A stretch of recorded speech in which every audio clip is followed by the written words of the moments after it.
Magandang hapon, Pilipinas. Live mula sa Pag-asa Weather and Flood Forecasting Center, narito ang latest sa ating panahon.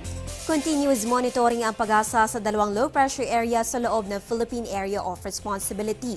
Ang una ay namataan sa layong 50 kilometro timog silangan Puyan ng Dagupan City at kumikilos pa kanluran. Habang ang isa pang low pressure area ay namataan naman sa layong 580 kilometro silangan ng Vira Catanduanes at kumikilos naman pahilaga o par northward.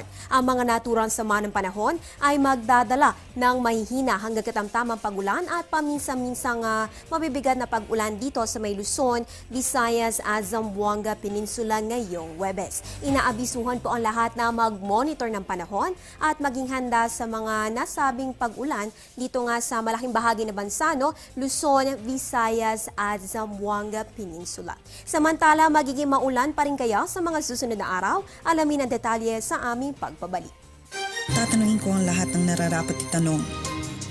Tatanungin ko sina Manong at Manang, mga kaibigan at katrabaho, Si Obama at ang barangay tanod.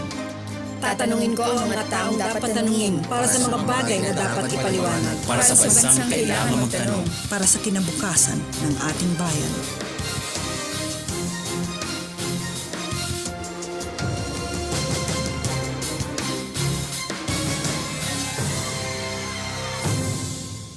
Malapit na ang weekend, abay ano nga ba ang aasahan nating panahon sa mga susunod na araw? Alamin natin yan sa 3-day weather forecast ng Pag-asa.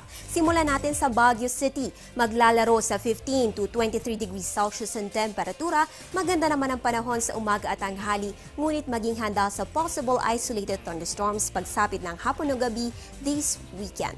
Dito naman sa Metro Manila, manatiling makulimlim ang panahon, dulot ng sama ng panahon kaya magdala po ng payong bago pumasok na opisina at eskwelahan bukas.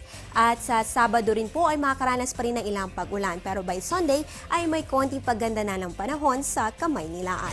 Sa Metro Cebu naman, iset na po ng maaga ang paglalaba dahil magiging maulan pa rin ang ating weather condition dito sa Cebu bukas at sa weekend. Sa Metro Davao naman, asahan po ang bahagya hanggang sa maulap na kalangitan na may pulupulong pagulan o pagkidlat at pagkulog sa susunod na 3 araw. At sa Zamboanga City, magpapatuloy po ang pag-uulan bukas at isolated thunderstorms na lamang ang maasahan sa darating na Sabado at Linggo.